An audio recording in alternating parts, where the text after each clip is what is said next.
ತಗೊಂತಾನೆ ಅಂತಂದಲ್ಲ ಸತೀಶ್ ಅಲ್ಲಿಂದ ಕೊಟ್ಟಿದ್ದೇನೆ, ನಾನು ಇಲ್ಲಿಂದ ಕೊಟ್ಟಿದ್ದೀನಿ, ತಗೊಳ್ತಿಲ್ಲ. ಅವರು ಇಲ್ಲಿ ಬೈಕಿಂದ ಕೊಡ್ತಾರೆ. ಹಾಂ ಹೇಳಿ, ಇಲ್ಲಿ ಕ್ಲೋಸಪ್ ಇಟ್ಟ. ಪ್ರಪಂಚಕ್ಕೆ ಕೊಟ್ಟಂತಹ ಕೊಡುಗೆಯೇನಿದೆ ಅದನ್ನು ಈಗ ಬಹಳಷ್ಟು ಜನ ಸ್ಮರಿಸ್ತಾ ಇದ್ದಾರೆ. ಯಾಕಂದರೆ ಅವರು ಸಾವನ್ನಪ್ಪಿದ್ರು, ಆದರೆ ಅವರ ಕಾದಂಬರಿಯನ್ನು ಮರೆಯುವುದಕ್ಕೆ ಸಾಧ್ಯ ಇಲ್ಲ ಅನ್ನೋದು ಪ್ರತಿಯೊಬ್ಬರ ಮಾತಾಡಿದ್ದಾರೆ.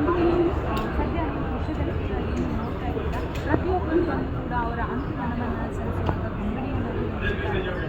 ಯಾಕಂದರೆ ಪ್ರಪಂಚಕ್ಕೆ ಲಕ್ಷಾಂತರ ಓದುಗರ ಮನವನ್ನು ಕೂಡ ಎಸ್.ಎಲ್. ಭೈರಪ್ಪ ಅವರು ಗೆದ್ದಿದ್ದಾರೆ.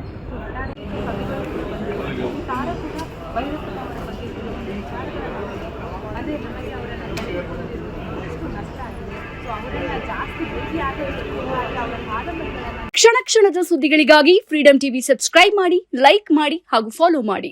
ಹೊಸ ಸುದ್ದಿಗಳ ನೋಟಿಫಿಕೇಶನ್ಗಾಗಿ ಬೆಲ್ ಐಕಾನ್ ಮೇಲೆ ಕ್ಲಿಕ್ ಮಾಡಿ.